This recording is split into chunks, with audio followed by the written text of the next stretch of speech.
Vadodara municipal corporation સંચાલિત નગર પ્રાથમિક શિક્ષણ સમિતિના ચોથા વર્ગના કર્મચારીઓ કાયમી કરવાની માંગણી સાથે હડતાલ પર ઉતર્યા છે। ત્યારે આજે પણ કર્મચારીઓએ તેમની હડતાલ યથાવત રાખી હતી।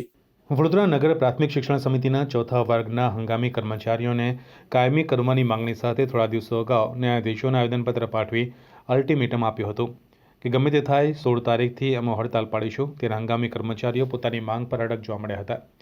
શરૂ કરાયેલી આ તેમની હડતાલ સતત બીજા દિવસે પણ યથાવત જોવા મળી હતી। કર્મચારીઓ મોટી સંખ્યામાં નગર પ્રાથમિક શિક્ષણ સમિતિની મુખ્ય કચેરી ખાતે ધરણા પર બેઠા હતા।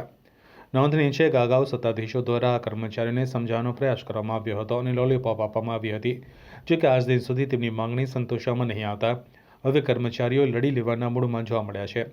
જ્યાં સુધી કર્મચારીઓને કાયમી કરવામાં નહીં આવે અને વિવિધ પ્રશ્નોનું નિરાકરણ કરવામાં નહીં આવે ત્યાં સુધી આ કર્મચારીઓ હડતાલ સમેટવાના નથી તેવી તેમણે ચીમકી ઉચ્ચારી હતી।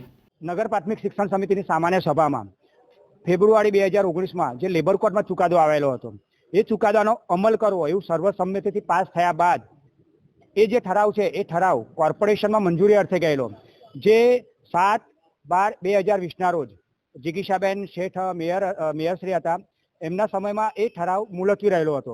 એટલે આજે એક અમને કાયમી કરવાના ભાગરૂપે અમે એમને વિનંતી કરવા ગયેલા કે એ જે ઠરાવ છે એ સામાન્ય સભામાં મુલતવી છે, તો એ ઠરાવ છે ફરી સામાન્ય સભામાં લાવી અને અમને ન્યાય આપો એટલે અમે વિનંતી કરવા ગયેલા।